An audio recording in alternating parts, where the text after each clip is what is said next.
So they import the same commodity at lower price. But still, they don't follow like the Chinese path. Still, the agriculture still function is not getting smaller and smaller. It's not.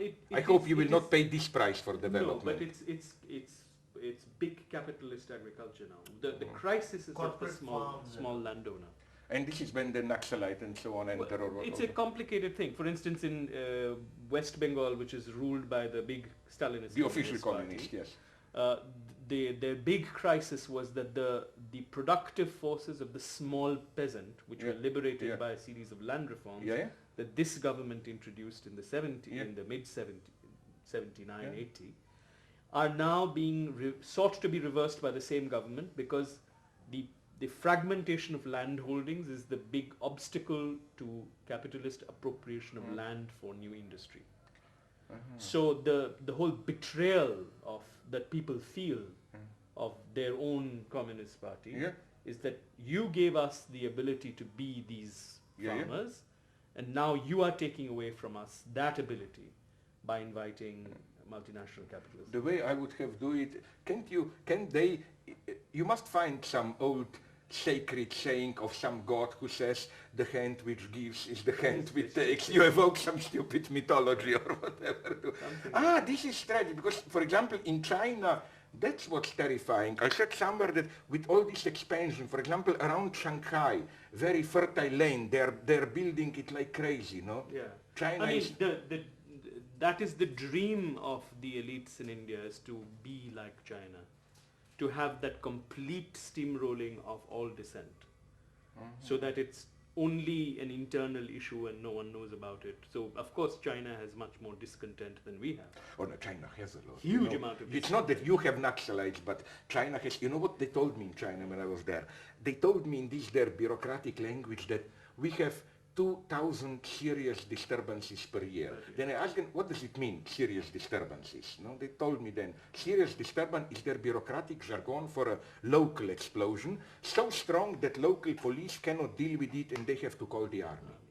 And so, you know what they are doing? It's every decent, hypocritical Western countries.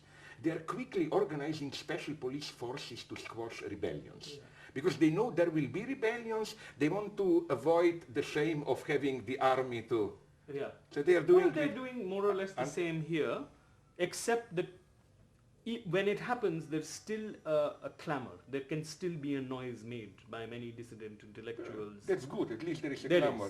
There is, it's not, it cannot be done as shamelessly as it is done by the Chinese. But that's the irony of China, no? That obviously, in order to have capitalism functioning in a purely smooth way, with no problems for workers, you need communists in power. No, because seriously, you know, a very sad thing a friend told me from China. He showed it to me, but fuck it, I don't understand. That how, you know, as every communist party, at least in power, but not only, they have their own sacred book, the History of Communist Party, which tells the story. If you look at the last edition, it's censored.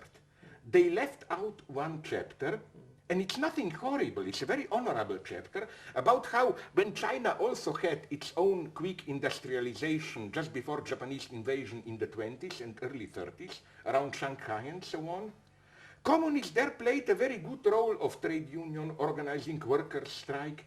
They dropped that out. It may give the wrong idea. But it's ironically, no, that the Communist Party officially censoring one part of their history, which is not purges, killing, but a very honorable part of their history, no? Afraid to give the wrong idea, no? I think we can wind up and maybe have some lunch. A little bit, yes. Lunch, but also, if you want, it was nice, maybe on the second day, if you want, we can go for, if you think about any other questions, we can do a little bit more if you want.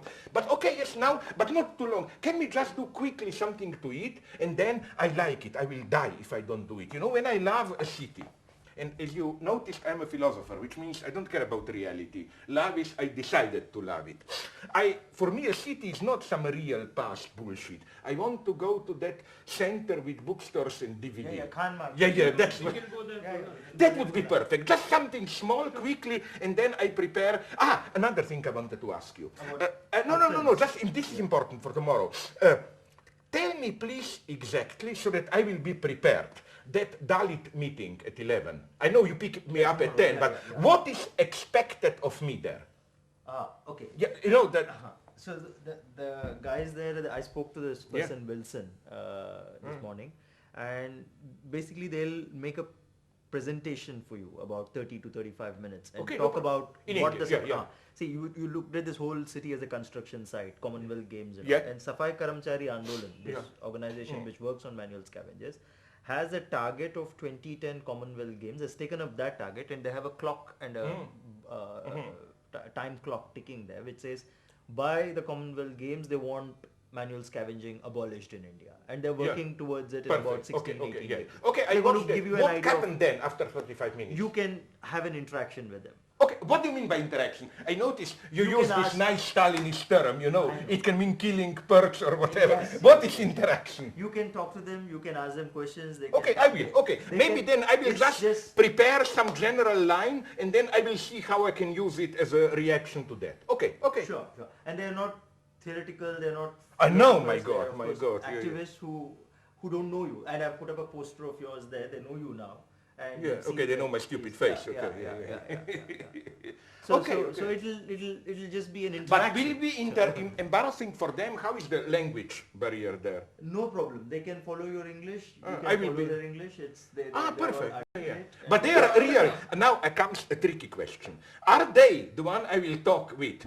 Real scavenger Dalits or already their representatives who talk on their behalf? Someone like Wilson, about whom that India's Thinking book was, in Kolar Goldfields, which was set up, it's a gold mine in South India, in Karnataka, near Bangalore actually. And this was something that the British started, and that's where one of the biggest establishments of manual scavenging happened, where there were dry latrines, and Wilson was somebody who went to do the job as a traditional job, inherited from his parents, and then he just pukes on day one. He can't do it, and and then he mobilizes his community, and his first target is in Kolar Goldfields there won't be manual scavenging. He starts there, and then he says, okay, I'm done here. I have to go to Andhra Pradesh, which is his original city, original state, and then he does a 2-year program to ensure that there are no dry latrines there. So he's a doer. I mean, he goes on the field. But he was also. He was. He comes from a family which does that. Not liberal intellectuals who sympathize with them. He's not an intellectual. He and everybody around him, Moses, Anuradha, women, men who you'll meet tomorrow. All of them have dealt with this work, or at least been born in families which do these work. Perfect. And have rebelled and have said, we will die, we will starve, we will not do this. That's what I mean. Because what about this well-meaning, now I play the bad well-meaning liberal who say, I deeply sympathize with you, it's horrible. But in the short term, isn't it true that if we just abolish it, thousands will lose that job? So shouldn't we approach the problem gradually and so on? That whole this is probably the standard line. Yeah, that's all taken. It's taken care of. Because this is how the liberals spread. It's the same with, I remember, I was old enough in the 60s, in my teens, so the the end of officially racism, no? And again, the liberals said, of course we should do it, but gradually, don't push it forward, it can be too destructive, Which is why over 60 years, India has had the problem. Because this whole Gandhian logic of amelioration, that is the word used. Let's make their conditions better. Let's